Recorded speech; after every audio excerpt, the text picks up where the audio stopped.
L'apprentissage profond, ou deep learning, on en entend parler absolument partout.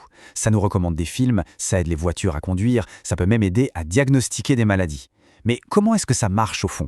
Comment cette technologie, qui s'inspire de notre propre cerveau, est-elle en train de changer la donne? Allez, on va décortiquer ça ensemble.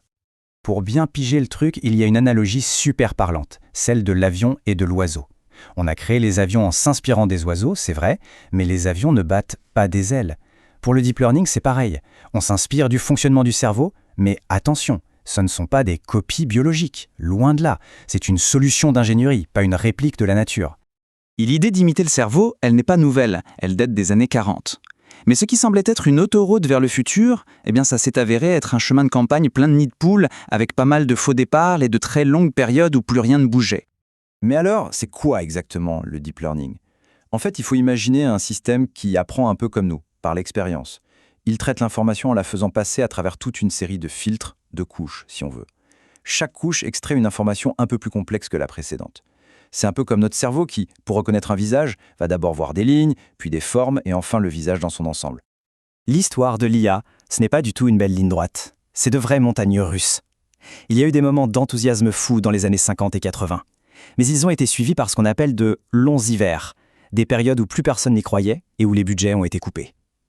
Il a vraiment fallu attendre les années 2010 pour que la révolution éclate pour de bon. Alors qu'est-ce qui a bien pu nous sortir de ce dernier hiver? Ce n'est pas juste une question de puissance de calcul. Non, c'est un changement total de philosophie, une toute nouvelle façon d'apprendre aux machines à voir le monde. Avant, pour apprendre à une intelligence artificielle à reconnaître une voiture, c'était un travail de titan. Des ingénieurs devaient passer des mois, voire des années à coder à la main tout ce que la machine devait chercher. Une roue, c'est rond, un pare-brise, c'est rectangulaire, etc. Et pour chaque nouvel objet, il fallait tout recommencer de zéro. C'était lent, rigide et vraiment pas efficace. Et là, la révolution du deep learning, c'est de tout fusionner en une seule étape. On ne dit plus à la machine ce qu'elle doit chercher, non, on lui donne des milliers d'images de voitures et on lui dit en gros « débrouille-toi ». Le système apprend tout seul, de A à Z, à identifier ce qui fait qu'une voiture est une voiture. C'est un changement de paradigme complet. D'accord, mais pourquoi profond? Pourquoi avoir besoin de plusieurs couches? Eh bien, c'est une question d'efficacité, tout simplement. Imaginez devoir construire quelque chose de très complexe avec seulement 2 outils. C'est presque mission impossible.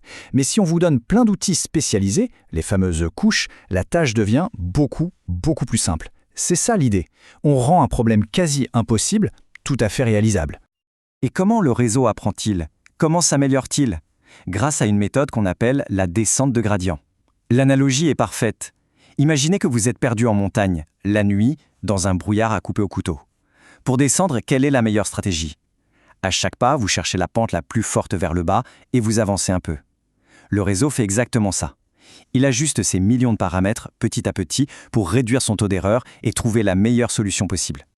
Toute cette nouvelle approche était très prometteuse sur le papier, mais elle avait besoin d'un moment pour faire ses preuves, pour montrer au monde entier sa puissance. Et ce moment, il est arrivé en 2012. Alors, quel a été cet événement, cet électrochoc qui a fait passer l'apprentissage profond d'un obscur domaine de recherche à un phénomène mondial? La réponse, c'est le concours ImageNet. C'est un peu la coupe du monde de la reconnaissance d'images. Et en 2012, une équipe a débarqué avec un modèle de deep learning et a littéralement pulvérisé la compétition. Le taux d'erreur est passé de 26% à 16% en une seule année. Le saut était si énorme que toute la communauté scientifique a compris que quelque chose de fondamental venait de se passer.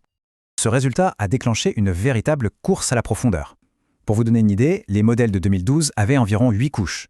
Aujourd'hui, des architectures tout à fait standards comme ResNet 50 en utilisent plus de 50. Et chaque couche supplémentaire permet de comprendre des concepts de plus en plus abstraits. C'est comme si on était passé de la construction de petites cabanes à l'édification de gratte-ciel. Évidemment, cette percée de 2012 n'est pas restée cantonnée au laboratoire de recherche. Non, elle a déclenché une vague d'applications bien concrètes qui font aujourd'hui partie de notre quotidien. Mais au fond, pourquoi cette approche marche-t-elle si bien? C'est parce que le monde qui nous entoure est lui-même structuré en couches. Une scène est faite d'objets, qui sont faits de formes, qui sont faites de lignes. Les réseaux profonds imitent cette structure compositionnelle, et c'est ce qui leur permet de décomposer et de comprendre la complexité du monde réel. Et cette capacité à comprendre le monde en couches, eh bien ça a absolument tout changé. C'est ce qui permet à nos voitures d'éviter des accidents, ce qui aide les radiologues à lire des scanners, et c'est ce qui fait tourner les moteurs de recherche et les réseaux sociaux qu'on utilise tous les jours. Et l'impact, il est très concret. Prenons la sécurité automobile. Dans certains pays, toutes les nouvelles voitures sont équipées de systèmes de vision basés sur cette technologie. Le résultat est juste stupéfiant. Ça réduit les collisions de 40%. L'IA, là, elle sauve littéralement des vies. Pourtant, malgré tous ces succès incroyables, il y a une limite. Une limite profonde qui nous montre quel est le prochain grand défi pour la recherche en intelligence artificielle. Les machines peuvent maintenant nous battre à plat de couture sur des tâches très précises. Mais quel est cet élément crucial, fondamental de l'intelligence, qui leur manque encore et toujours? La réponse, c'est le bon sens. Une IA peut battre le champion du monde d'échecs, mais elle ne comprend pas qu'on ne peut pas pousser un objet en tirant sur une corde. Cette citation, elle est frappante. Nos machines les plus intelligentes ont moins de bon sens qu'un chat.